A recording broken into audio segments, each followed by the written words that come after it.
Break के बाद आप सभी का एक बार फिर स्वागत है। सीधे लिए चलते हैं आपको हल्का हलचल में। इस खास प्रोग्राम में हम आपको रोज सुबह सुबह लाइव लेकर जाते हैं और बताते हैं कि आपके हल्के में क्या कुछ खास तस्वीरें देखने को मिलेंगी। तो चलिए सीधे लिए चलते हैं आपको पलवल, जहां से प्रवीण आहूजा हमारे साथ जुड़ गए हैं। प्रवीण आहूजा जी, आज आपके हल्के में क्या कुछ खास तस्वीरें देखने को मिलेंगी? सोनिया, सबसे पहले बता देते हैं कि इस समय मुख्यमंत्री उड़न दस्ता जो कि लगातार पलवल जिले में कई जगह छापामारी कर रहे हैं और लगातार नई नई जगह छापामारी करके बहुत कुछ बरामद भी किया जा रहा है। क्योंकि इस सब तमाम जो अवैध काम चल रहे हैं उनको लेकर तमाम जो शिकायतें हैं वो मुख्यमंत्री उड़न दस्ता को पहुंचाई जा रही है। और साथ ही जो पलवल जिला पुलिस है वो भी संयुक्त रूप से और सीआई साहब मिलकर जो कार्रवाई कर रहे हैं, वहां पर इस तरह की कई कार्रवाई लगातार देखी जा रही है।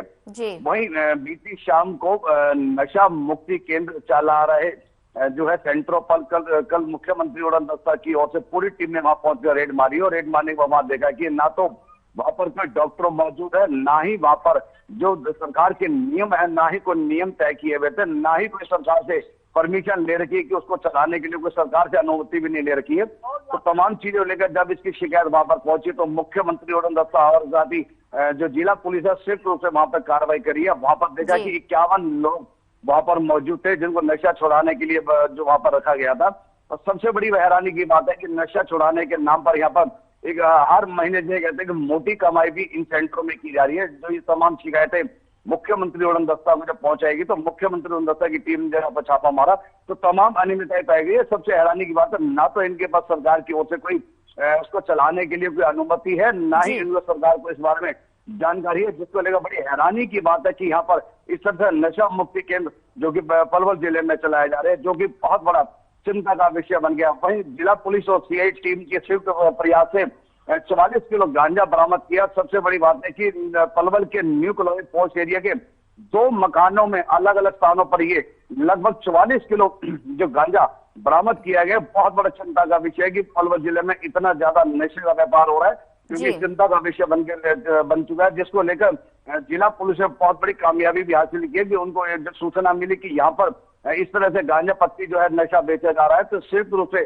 कार्रवाई करते हुए जो नशा तस्कर है वो तो मौके पर नहीं पाएंगे, लेकिन कमर तोड़ जिसे कहते हैं जिला पुलिस की ओर से ये कार्रवाई की जा रही है। वहीं एक चीज और बता देते कि 11 जनवरी से लेकर 17 जनवरी तक सड़क सुरक्षा सप्ताह मनाया जाएगा। वहीं हरियाणा प्रदेश के परिवहन मंत्री मूलचंद शर्मा ने बताया है कि ये जो है एक सप्ताह लगातार लोगों को जागरूक करने के लिए सड़क सुरक्षा से जानकारी दी जाएगी और लोगों को जागरूक किया जाएगा कि सड़क पर जब हम चलते हैं तो हमें तमाम जो यातायात के नियम है जो सरकार के द्वारा तय किए गए उनका पालन करना बेहद जरूरी है। और अन्यथा पालन नहीं करते तो उनके खिलाफ जो अवहेलना करते हैं उनके खिलाफ सख्त कार्रवाई भी की जाएगी। साथ साथ ये भी बताया कि राष्ट्रीय राजमार्ग 44 पर जो अवैध कट बने हुए हैं, जैसे कि राष्ट्रीय राजमार्ग के सर्विस रोड के सहारे जो ढाबे और पेट्रोल पंप बने हुए हैं उनके सामने जो कट बने हुए हैं उनको पूर्णतया अब बंद कर दिया जाएगा और उनके खिलाफ जो भी इनके जो मालिक है उनके खिलाफ केस दर्ज भी किए जाएंगे। परिवहन मंत्री जो मूलचंद शर्मा का कहना है कि अब एक सप्ताह लगातार सड़क सुरक्षा सप्ताह चलेगा और तमाम जो वाहन चालक है उनको पूरी स्थिति की जानकारी भी दी जाएगी, क्योंकि मौसम बिगड़ा हुआ है, जगह जगह कोहरा है, लगातार दुर्घटना बढ़ रही है। दुर्घटनाओं को बिल्कुल जीरो टॉलरेंस करने के लिए इस तरह का सड़क सुरक्षा सप्ताह पूरा हरियाणा में चलाया जाएगा और खासकर जो राष्ट्रीय राजमार्ग है उन पर तो विशेष ध्यान दिया जाएगा, जिसको लेकर एनएचआई विभाग के जो तमाम कर्मचारी उनको भी स्थिति से अवगत कराया जाएगा कि वो भी अपनी पूरी पेट्रोलिंग कराएं और जहां भी अवैध कट है उनको पूरी तरह से बंद किया जाएगा। जी सोनिया। जी प्रवीण आहूजा जी, कोरोना के नए वेरिएंट को लेकर स्वास्थ्य विभाग किस तरह से अलर्ट मोड पर नजर आ रहा है? सोनिया बिल्कुल सही कह रहे हैं कि कोरोना को लेकर स्थिति थोड़ी सी भयावह तो बनी हुई है, चिंता का विषय बना हुआ। हालांकि हमारे अपने क्षेत्र की बात कर लेते हैं कि पलवल जिले में जो जिला सर्जन है नरेश कुमार गर्ग का कहना है कि अभी तक यहाँ पर ऐसी कोई स्थिति उत्पन्न नहीं हुई है, कोई भी जो नया वेरिएंट है उसका कोई भी मामला सामने नहीं आया है जिससे कहीं स्थिति पैनिक हो जाए। तो इसको लेकर वैसे तो स्वास्थ्य विभाग के जो सर्जन है उनका कहना है कि तमाम तैयारियां अब पूरे अलर्ट मोड पर है, जैसे कि ऑक्सीजन होती है, दवाइयां होती है, या यूं कहे कि कोरोना का जो अलग से वार्ड होता है जहां कोरोना के मरीजों को रखा जाता है, तो तमाम सुविधाएं पहले से अपने तय कर ली गई, क्योंकि सरकार का भी सख्त आदेश है कि ऐसी स्थिति से निपटने के लिए तमाम जितनी टीमें है वो पहले से अलर्ट मोड पर है। तो इस तरह को लेकर तमाम चीजें पहले से अलर्ट तो है, लेकिन अभी स्थिति की हम बात कर लेते हैं कि पलवल जिले में इस तरह का अभी कोई भी कोरोना का मरीज अभी पलवल जिले में कहीं भी या यूं जी। कहीं कि मामला अभी तक नहीं आया है। जो कि जिला प्रशासन का कहना है कि अगर कहीं भी ऐसी स्थिति बनती को मरीज आता है तो उसकी पूरी जांच के साथ उसका पूरा इलाज भी कराया जाएगा और जो तमाम सरकार की ओर से जो सुविधाएं मरीजों को दी जा रही है जी। वो भी सुविधाएं उन तमाम मरीजों को दी जाएगी। जी सोनिया। जी प्रवीण आहूजा जी, लगातार मैदानी इलाकों में सर्दी और कोहरे का प्रकोप बढ़ता जा रहा है, जिसको लेकर विजिबिलिटी पर काफी ज्यादा असर पड़ा है। इसको लेकर प्रशासन कितनी तैयारी कर रहा है? हाँ बिल्कुल सही कह रहे हैं सोनिया। इस समय मौसम जो है बहुत ज्यादा ठंड है, लगभग अब भी हम टेम्परेचर की बात कर लेते हैं तो वो 10 से 11 डिग्री के आसपास का टेम्परेचर है और ठंड बहुत ज्यादा है। खासकर जो बुजुर्ग है उनके लिए तो दिक्कत का सामना करना पड़ रहा है। लेकिन जिला प्रशासन ने एक एडवाइजरी भी जारी करी है कि यातायात वाले जो वाहन चालक है उनको तो खास करके जागरूक किया जा रहा है कि जब भी वो वाहन चला रहे हैं तो विजिबिलिटी बिल्कुल कम है तो अपने गाड़ी की जो रफ्तार है उसको धीमी कर चले, क्योंकि आगे भी अगर कोई वाहन चल रहा है और उसको भी हिदायत दी गई है वो अपनी पार्किंग लाइट जलाकर चले और फोग में अपने डिपर का प्रयोग करे। अगर कहीं भी ऐसी स्थिति आती है तो वो धीमी खास करके चलाए, तो क्योंकि पता नहीं लगता विजिबिलिटी कम होने के कारण राष्ट्रीय राजमार्गों पर और सर्विस मार्गों पर लोग अपना वाहन बिना पार्किंग लाइट जलाए लोग छोड़कर चलाए जाते हैं, जो कि खतरा होता है और लोगों को नुकसान हो रहा है, जिससे लोग चोटिल हो रहे हैं, दुर्घटनाएं बढ़ रही हैं।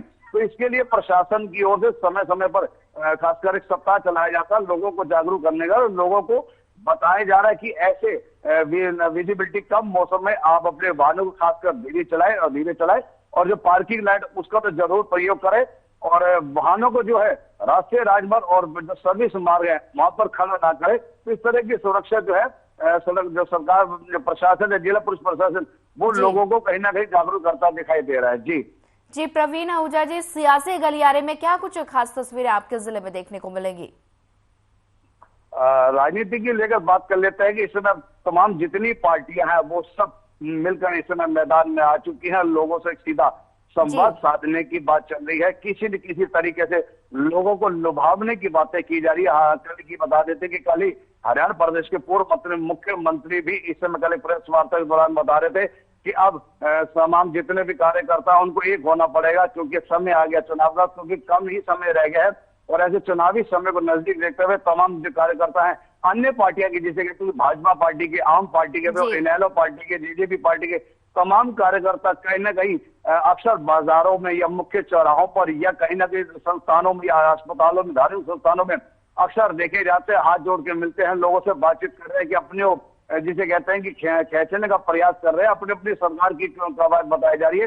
इसी तरह की तमाम बातें सामने आ रही, तो तमाम पार्टियां जो है वो अब मैदानी क्षेत्र में आ चुकी है। हालांकि कल शनिवार है और रविवार 2 दिन लगातार तमाम जो विधायक है जो विकसित भारत यात्रा चल रही है उनके साथ चल रहे हैं। लोगों को तमाम अधिकारियों के साथ वहां पर बैठकर उनकी समस्याओं का निवारण भी करवा रहे हैं, लोगों को सरकार की तमाम योजनाओं के बारे में जानकारी भी दे रहे हैं और खासकर के जो लाभार्थी उन्हें जो भी जैसे कि गैस चूल्हा अन्य जो सामान है जो भारत सरकार की योजना है और हरियाणा सरकार की योजना है वो तमाम सभी लाभार्थियों को भी दी जा रही है। लोगों को जागरूक भी किया जा रहा है कि हरियाणा सरकार भी इस तरह से बेहतर कार्य कर रही है। तो सभी चीजों को लेकर जो है तमाम विधायक अपने क्षेत्रों में पहुंच चुके हैं, क्योंकि समय चुनावों का नजदीक है तो जिसको लेकर अब कोई भी अपनी कमी नहीं छोड़ना चाहता। वो चाहते हैं कि जितना ज्यादा लोगों से जन संवाद करेंगे तभी लोगों के दिल में उतर सकते हैं, तभी आने वाले समय चुनाव में कहीं ना कहीं उनकी जीत हासिल होती नजर आएगी। जी सोनिया। जी प्रवीण आहूजा जी, ज्यादा जानकारी साझा करने के लिए आपका धन्यवाद। इसी तरह हम रोज आपको आपके हलके में लेकर जाते हैं और बताते हैं कि